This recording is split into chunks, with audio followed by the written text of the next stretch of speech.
पुराने ज़माने की बात है। वह दौर जब ना कोई मशीन थी, ना कोई बड़े बड़े कारखाने। लोग अपनी रोजी रोटी के लिए सीधे तौर पर ज़मीन से लगे होते थे। इसी दौर में दरिया के किनारे एक झोपड़ी थी, मिट्टी और सरकंडों से बनी हुई, जिसमें एक गरीब मछेरा अपनी बीवी और एक बेटे के साथ रहता था। उनकी जिंदगी का गुजर बसर दरिया की लहरों और उस जाल पर टिका हुआ था, जिसे मछेरा हर सुबह कांधे पर डालकर दरिया की तरफ निकल जाया करता था। कभी मछलियां आती और कभी नहीं, मगर उस मछेरे का दिल बहुत बड़ा था। जितना भी मिलता उसी में खुश रहता। रात को तीनों मिलकर वहीं सूखी सूखी मछलियां सेकते, दरिया के पानी से प्यास बुझाते और फिर वहीं झोपड़ी में जमीन पर बिस्तर लगाकर सो जाते। ना कोई शिकायत, ना कोई शिकवा। वक्त गुजरता रहा। मछेरा रोज की तरह जाल लेकर दरिया की सिमत जाता। बेटा भी साथ होता। नन्हे कदमों से चलता बाप के पीछे पीछे वो छोटा सा बच्चा हर रोज अपने बाप को देखता, किस तरह वह जाल समेटता, किस तरह दरिया की मौजों से लड़ता। मगर इंसान भी तो फानी है ना। वक्त ने धीरे धीरे उस मछेरे के बालों में सफेदी भर दी, पीठ झुका दी, हाथ वो ताकत खोने लगे जिससे कभी जाल को खींच लिया करता था। उसका बेटा अब जवान हो चुका था। फिर एक दिन ऐसा भी आया जब सुबह सुबह मछेरे का बदन तपने लगा, सांसें भारी हो गई और वो जाल जो उसके कंधे से कभी उतरता नहीं था, उस रोज वही जाल एक कोने में पड़ा रह गया। बीवी और बेटा उसके पास बैठे थे। मछेरा बस उन्हें देखे जा रहा था, जैसे आंखों में कोई आखिरी ख्वाहिश हो, मगर जुबान साथ छोड़ गई थी। और फिर दरिया के सिपाही ने चुपचाप दुनिया छोड़ दी। उस झोपड़ी में जैसे कहर टूट पड़ा। बीवी का तो जैसे सब कुछ उजड़ गया और बेटा बस अपने बाप को ताकता रहा। कई दिन तक वह झोपड़ी जैसे वीरान रही और फिर वह औरत और उसका बेटा दोनों धीरे धीरे संभलने लगे। हालांकि दिल में एक खालीपन हमेशा के लिए बस गया था, मगर पेट की आग किसी का गम नहीं देखती। जीना था और दरिया की तरफ फिर लौटना ही था। अब उस छोटी सी झोपड़ी की सारी जिम्मेदारी मछेरे के बेटे पर आ चुकी थी। वह नौजवान था और काफी अक्लमंद भी था।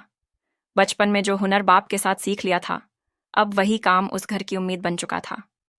सुबह का सूरज निकलते ही वह चुपचाप जाल उठाता, लकड़ी का डंडा कांधे पर टिकाता और दरिया की जानिब निकल पड़ता। दरिया के किनारे पहुंचते ही वह देर तक पानी को देखता, जैसे दरिया से कोई बात कर रहा हो। फिर किसी पुरानी आदत के मुताबिक जाल दरिया में फेंक देता। दरिया की लहरों से जैसे उसकी दोस्ती हो गई थी। रोज 4-5 या कभी 6 मछलियां जाल में आ ही जाती। शाम ढलने से पहले वह वापस लौटता। उसकी माँ टकटकी लगाए रास्ता देखती रहती। बेटे के हाथ में मछलियों से भरी टोकरी देखती तो एक ठंडी सांस भरती और खुद को संभाल लेती। अब रोज का दस्तूर बन चुका था। बेटा मछलियां पकड़ कर लाता और माँ उन्हें बाजार बेचने निकल जाती। जिस रास्ते से मछेरन रोज बाजार जाती थी, वही रास्ता बादशाह के आलीशान महल के सामने से होकर गुजरता था। लेकिन मछेरन की नजर हमेशा नीचे रहती। उसे अमीरी की चकाचौंध से क्या लेना, मगर उसी महल की एक ऊंची जालीदार खिड़की के पीछे से बादशाह की बीवी रोज उसे देखती। एक दिन मछेरे के बेटे के जाल में एक अजीब मछली फंस गई। उसने जैसे ही मछली को जाल से निकाला तो मछली हंसने लगी। वह हैरान हुआ, यह क्या मामला है? फिर सोचा, शायद यह मेरा वहम है। लेकिन वह मछली देखने में बड़ी अजीब और अलग लग रही थी। खैर, शाम तक 5 से 6 मछलियां उसके जाल में आ चुकी थीं, जिन्हें वह लेकर घर आ गया। अगले दिन उसकी माँ वो मछलियां लेकर बाजार की तरफ निकल गई। उस दिन मलका यूं ही खामोश बैठी थी। फिर ना जाने क्यों उसका दिल किया, क्यों ना आज मछलियां अपने हाथ से खरीदी जाए। उसने पास खड़ी कनीज को इशारा किया, जाओ उस मछेरन को महल में बुलाओ। कनीज ने सलाम किया और बाहर निकल गई। मछेरन रोज की तरह महल के सामने से गुजर रही थी। कनीज ने आवाज दी, मालकिन ने बुलाया है, चलो देर मत करो। मछेरन हैरान परेशान खड़ी रह गई। कभी महल को देखती, कभी खुद को, मगर मजबूरी थी। धीरे धीरे कांपते कदमों से कनीज के पीछे हो ली। मछेरन टोकरा उठाए मलका के सामने खड़ी थी। मलका कहने लगी, हमें मछलियां दिखाओ, हम मछली खरीदना चाहते हैं। मलका अभी मछलियां देखने में मशगूल थी कि एक बड़ी सी मछली टोकरे से उछली और जमीन पर जा गिरी। मछेरन उसे उठाकर दोबारा टोकरे में रखने लगी तो मलका ने कहा, यह मछली नर है या मादा? मछेरन ने अभी कोई जवाब भी ना दिया था कि मलका फिर से बोली, मैं हमेशा मादा मछलियां खरीदना पसंद करती हूं। मलका का इतना कहना था कि वह मछली जोर जोर से हंसने लगी। मलका ने उससे कोई मछली नहीं खरीदी, बल्कि मलका खामोश हो गई और मछेरन अपनी मछलियों का टोकरा उठाकर महल से बाहर आ गई। मछेरन तो चली गई, लेकिन मलका को बेहद गुस्सा आया। एक मामूली सी मछली और मेरा मजाक उड़ाकर गई है। मलका गुस्से से तिलमिलाती हुई अपने महल के अंदर दाखिल हो गई। शाम को बादशाह जब महल लौटा तो मलका को इस तरह मुंह बनाए देखा और कहने लगा, क्या बात है? किसी ने कोई बात कर दी है या कुछ बुरा लग गया है? मलका कहने लगी, नहीं, ऐसी तो कोई बात नहीं। बादशाह ने फिर पूछा, क्या तुम्हारी तबीयत खराब है? मलका ने कहा, नहीं, मैं ठीक हूं। बादशाह कहने लगा, अच्छा तो बताओ, क्या बात है? तुमने अपनी हालत क्या बना रखी है? रोजाना जब हम महल में आते हैं तो तुम हमारा इस्तकबाल करती हो, लेकिन आज तुम इस तरह से नाराज होकर बैठी हो। क्या हमारी कोई बात बुरी लग गई है? मलका ने इस पर भी असबात में सर हिलाया। बादशाह कहने लगा, फिर बता ही दो, आखिर माजरा क्या है? मलका ने कहा, आज एक मछली ने मेरी तौहीन की है। मछली ने तौहीन की है? बादशाह को बड़ा ताज्जुब हुआ। एक मछली किसी की तौहीन कैसे कर सकती है? हाँ, मछली ने तौहीन की है। मलका ने बादशाह को बताना शुरू किया। आज एक मछेरन हमारे महल के पास से गुजर रही थी। हमारा जी चाहा कि आज हम खुद मछली खरीदें। यही सोचते हुए हमने उस मछेरन को अपने महल में बुला लिया। मछेरन की टोकरी से एक बड़ी सी मछली जमीन पर गिरी। हम उसे खरीदना चाहते थे, लेकिन हमने उस मछेरन से सिर्फ यही पूछा कि यह नर है या मादा। मछेरन ने कहा कि यह नर है, तो हमने कहा कि हम तो हमेशा मादा मछली खरीदना पसंद करते। बस इतनी सी बात पर वह मछली जोर जोर से हंसने लगी और हमारी तौहीन कर दी। पूरी बात सुनने के बादशाह और भी हैरान हुआ। वो कहने लगा, या तो तुमने कोई ख्वाब देखा है या तुम्हें कोई गलतफहमी हुई है। एक मछली कैसे किसी का मजाक बना सकती है? लेकिन मलका कहने लगी, ना तो हमने कोई ख्वाब देखा है और ना ही हमें कोई गलतफहमी हुई है। आज ही यह वाकया मेरे साथ पेश आया है। मैंने अपनी आंखों से देखा है, कानों से सुना है। बादशाह सोच में गुम होकर खामोश था, लेकिन वो मलका की बात को भी झुठला नहीं सकता था। बादशाह कहने लगा, अगर तुम कह रही हो तो ठीक ही होगा, लेकिन बात बड़ी अजीब सी है। मलका अब गुस्से से कहने लगी, अगर आपने मछली के हंसने की वजह मालूम ना की तो मैं खुदकुशी कर लूंगी। बादशाह ने कहा, तुम परेशान ना हो, मैं कल ही मछेरन को अपने महल में तलब करूंगा और मछली के हंसने की वजह मालूम करूंगा। एक मछली की क्या मजाल कि वह मलका का मजाक उड़ाए। दूसरे दिन बादशाह ने दरबार में हुक्म दिया, उस मछेरन को दरबार में हाजिर किया जाए जो कल मछलियां लेकर महल आई थीं। बादशाह के हुक्म की देर थी कि कुछ ही देर बाद उस मछेरन को बादशाह के सामने हाजिर कर दिया गया। बादशाह ने मछेरन से कहा, क्या तुम वही मछेरन हो जिसने मलका को कल महल में आकर मछलियां दिखाई थीं? मछेरन हाथ बांधते हुए बोली, जी बादशाह सलामत, मैंने ही कल मलका को महल में आकर मछलियां दिखाई थीं। बादशाह फिर बोला, जब मलका ने तुमसे एक मछली के मुतालिक पूछा कि यह नर है या मादा, तो तुम्हारी मछली ने मलका का मजाक उड़ाया। क्या तुम बता सकती हो कि उसने मलका का मजाक क्यों उड़ाया? मछेरन घबराते हुए बोली, बादशाह सलामत, मुझ गरीब को क्या मालूम कि वो मछली किस लिए हंसी थी। यह बात सुनकर बादशाह को और भी गुस्सा आ गया। बादशाह गुस्से से कहने लगा, तुम्हारे पास 6 महीने का वक्त है। अगर इस 6 माह में तुमने इस बात का पता ना लगाया कि वह मछली मलका का मजाक उड़ाकर क्यों गई, तो तुम्हें कत्ल कर दिया जाएगा। गरीब मछेरन करती तो क्या करती? बादशाह का हुक्म था, वो इनकार भी नहीं कर सकती थी। ऐसी सूरत में उसका सर कलम कर दिया जाता। वो 6 माह का वक्त लेकर घर आ गई। मछेरन के बेटे ने पूछा, अम्मा क्या हुआ है? आज आप बहुत ही परेशान लग रही हो। मछेरन कहने लगी, बादशाह का हुक्म है कि 6 माह के अंदर मछली के हंसने की वजह मालूम की जाए, वरना मेरी मौत तो यकीनी है। लड़के ने हैरत से मां की तरफ देखा और कहने लगा, क्या मछली भी कभी हंसती है? बूढ़ी मछेरन बोली, यह बात तो मेरी समझ से बाहर है, लेकिन वह बादशाह है, जो हुक्म भी उन्होंने दे दिया वह कर गुजरेगा। पूरी बात सुनने के बाद मछेरन का बेटा कहने लगा, मां, तुम फिक्र ना करो, मैं आज ही सफर पर रवाना हो जाऊंगा। किसी दूसरे शहर जाकर किसी बुजुर्गों से और दाना लोगों से मछली के हंसने की वजह दरियाफ्त करूंगा। मुझे उम्मीद है कि हमारे सवाल का जवाब हमें मिल जाएगा, तो हो सकता है आपकी सजा खत्म हो जाए। यह कहकर वह नौजवान वहां से रवाना हो गया। मछेरन का बेटा शहर शहर नगर नगर गली गली फिरता रहा। वह हर समझदार, हर दाना के पास गया। जिसने भी किसी का पता बताया, वहां गया। बहुत से लोगों से अपना मसला बयान किया, सवाल पूछा, लेकिन किसी को भी इस सवाल का जवाब मालूम न था। दूसरी तरफ 6 माह का वक्त पूरा हो रहा था। मछेरन के बेटे को इस बात की फिक्र थी कि अगर वह इस सवाल का जवाब ना ढूंढ सका तो उसकी मां को कत्ल कर दिया जाएगा। मछेरन का बेटा वैसे तो खुद भी बहुत समझदार था, लेकिन इस मसले को हल ना कर सका था। वह तो क्या, इस मसले का हल तो कोई भी तलाश ना कर सका था। जितने भी लोगों से वह मिला, उसका सवाल सुनने के बाद सभी लोग बहुत हैरान होते और कहते कि यह मालूम करना तो बहुत ही मुश्किल है कि मछली आखिर हंसी क्यों। यही वजह थी कि वह शहर शहर, नगर नगर मारा मारा फिर रहा था। इन्हीं सोच में गुम वो एक दूसरे शहर की तरफ रवाना हुआ तो रास्ते में उसे एक बूढ़ा शख्स मिला जो कि अपने गांव की तरफ जा रहा था। उस बूढ़े शख्स का गांव भी इसी रास्ते पर पड़ता था। नौजवान ने सोचा कि चलो, अकेले से 2 भले दूर तक इसका कोई साथी तो होगा। बूढ़े शख्स ने भी इस नौजवान का साथ इतने लंबे सफर में गनीमत जाना और वह दोनों मिलकर सफर करने लगे। इनका सफर काफी तवील था और किसी हद तक वह दोनों थक भी चुके थे, लेकिन दोनों को सफर तो करना ही था। चलते चलते वह नौजवान उस बूढ़े से कहने लगा, क्या ही अच्छा होगा कि हम दोनों एक दूसरे को उठाकर ले चलें। नौजवान की बात सुनकर बूढ़ा दिल ही दिल में हंसा और सोचने लगा, यह कैसे मुमकिन है कि हम दोनों एक दूसरे को उठाकर ले जाएं।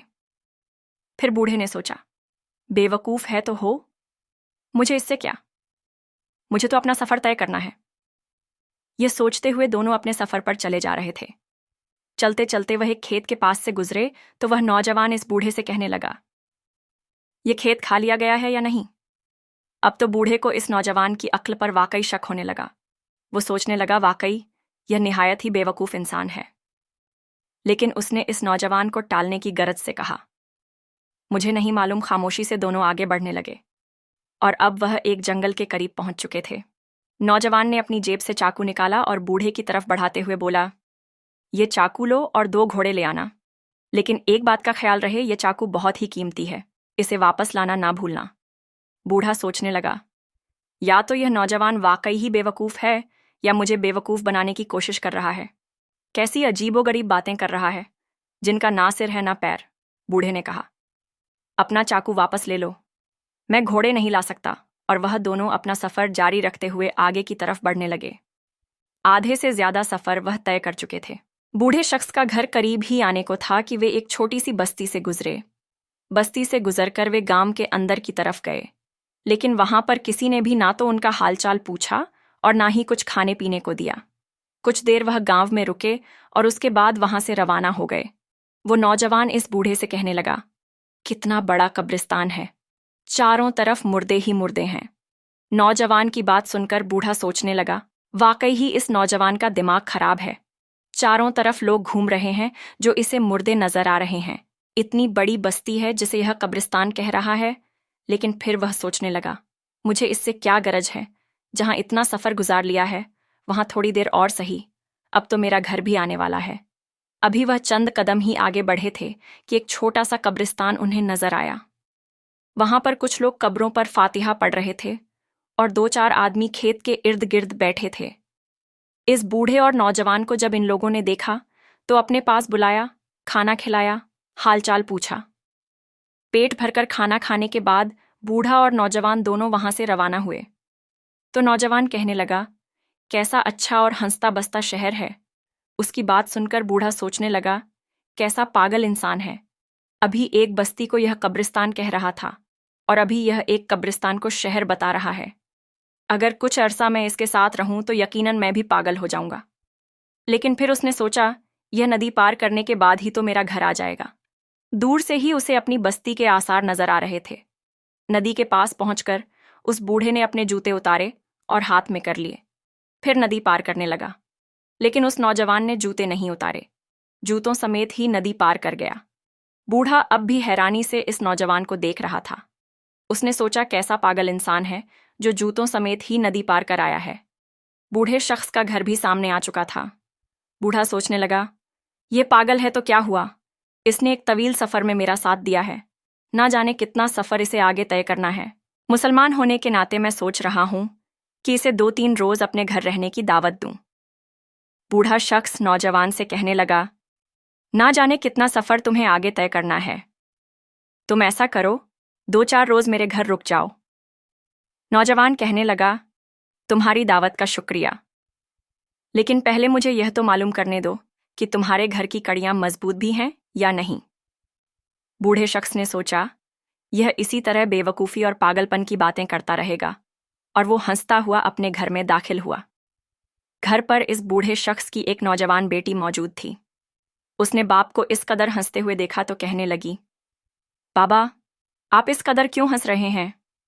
बूढ़ा शख्स बोला, क्या बताऊं बेटी, खेत के पास एक शख्स मौजूद है जो कि बहुत ही बेवकूफ़ है। पूरे सफ़र में वह अजीबो-गरीब बातें करता आया है। अब जब मैंने उसे कहा कि मेरे घर 2-4 दिन रुक जाओ, तुम्हारा सफ़र आसान हो जाएगा, तो वह इस बात पर कहता है कि मुझे पहले मालूम करने दो कि तुम्हारे घर की कड़ियां मजबूत भी हैं या नहीं।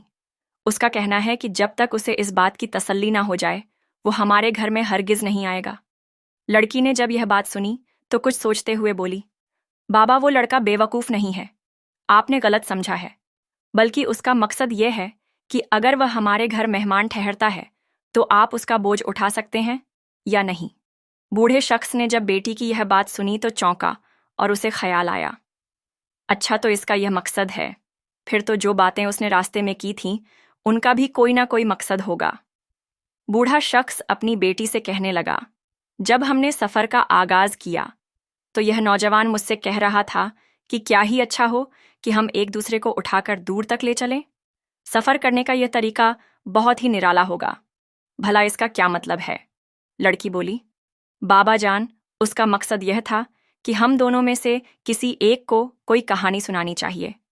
इस तरह से हमारा सफ़र बहुत ही आसान हो जाएगा। बूढ़ा शख्स असबात में सर हिलाते हुए बोला, अच्छा। फिर वह बोला, जब हम एक खेत के पास से गुजर रहे थे तो इसने कहा कि यह खेत खाया हुआ है या नहीं, इससे क्या मुराद हुई? लड़की बोली, बाबा, इसका मतलब तो बहुत ही आसान है। खेत के मालिक पर अगर कर्ज है तो फिर यह खेत खाया जा चुका है, लेकिन अगर कर्ज नहीं है तो खेत से निकलने वाली फसल मालिक के घर जाएगी और वह माला माल हो जाएगा।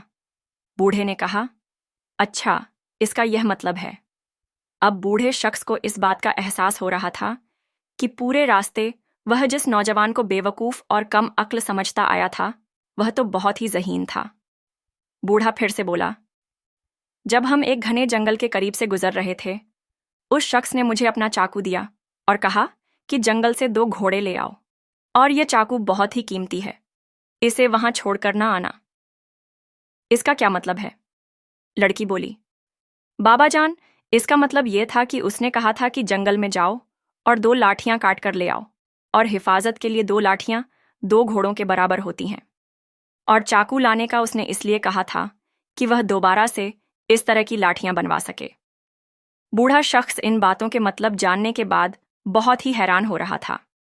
वह फिर से बेटी से कहने लगा, और जब हम एक बस्ती में पहुंचे तो यह शख्स कहने लगा, कितना बड़ा कब्रिस्तान है। और जब हम एक कब्रिस्तान से गुजरे तो यह कहने लगा, कितना बड़ा शहर है, यह कैसी अजीब बात की ना। लड़की ने कहा, इस बस्ती और कब्रिस्तान से गुजरते हुए कोई ऐसा वाकया आपके साथ पेश आया था जिस पर उसने ये बात की?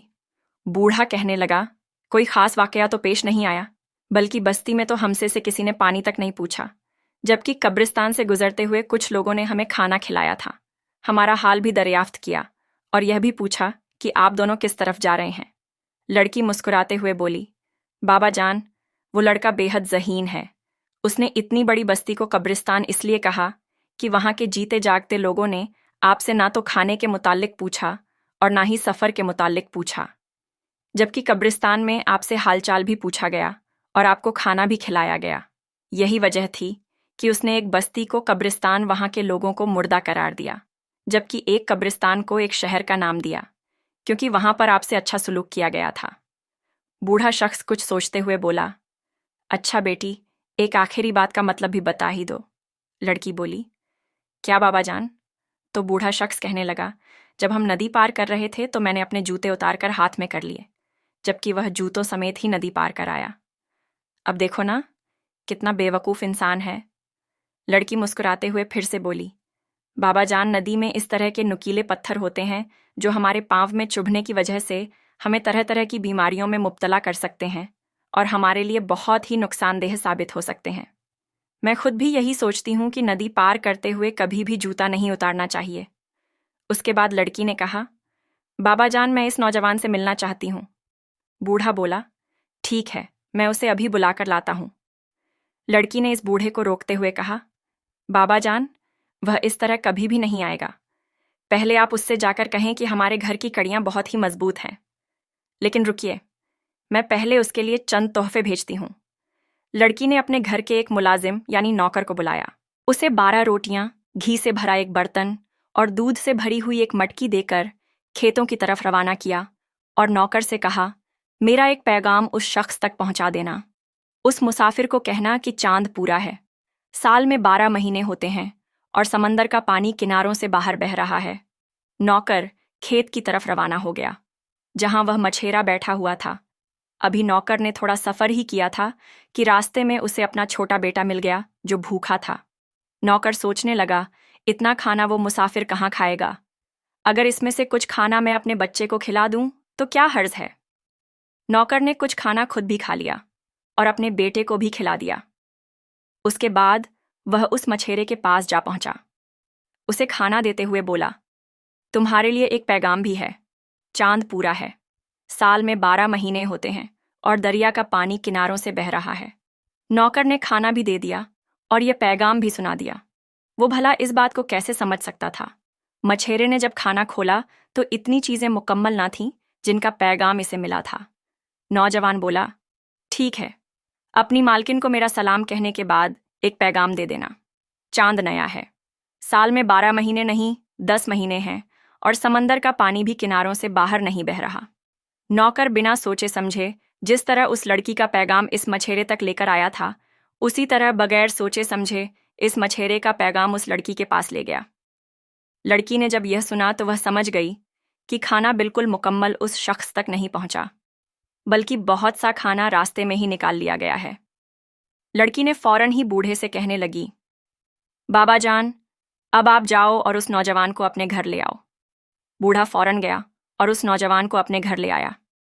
लड़की तो इस नौजवान की ज़हानत की दीवानी हो चुकी थी। वह बहुत ही खूबसूरत नौजवान था और ज़हीन भी बहुत था। मछेरा घर पहुंचा। उसके बाद बेटी ने पूछा, तुम इतने लंबे सफ़र पर क्यों निकले हो? आखिर तुम्हारा मकसद क्या है? लड़के को भी इस बात का अंदाज़ा हो चुका था कि यह लड़की बहुत ही ज़हीन है और मछली के हंसने का मकसद भी बता सकती है। लड़के ने अपनी पूरी दास्तान सुना दी और यह भी कहा कि 6 माह पूरे होने में चंद ही रोज़ बाकी हैं। उसके बाद मेरी माँ को सूली पर लटका दिया जाएगा। लड़की ने कहा, तुम घबराओ नहीं, मैं कल ही अपने बाबा के साथ तुम्हारे साथ चलूंगी और मछली के हंसने की वजह बादशाह को बता दूंगी। चंद रोज का सफर तय करने के बाद वह मछेरा और यह नौजवान लड़की और उसका बाप उस बूढ़ी मछेरन के पास जा पहुंचे। मछेरन बेटे की जुदाई और मौत के खौफ से बेहाल हो चुकी थी। अपने बेटे को सामने देखकर बूढ़ी मछेरन बहुत ही खुश हुई।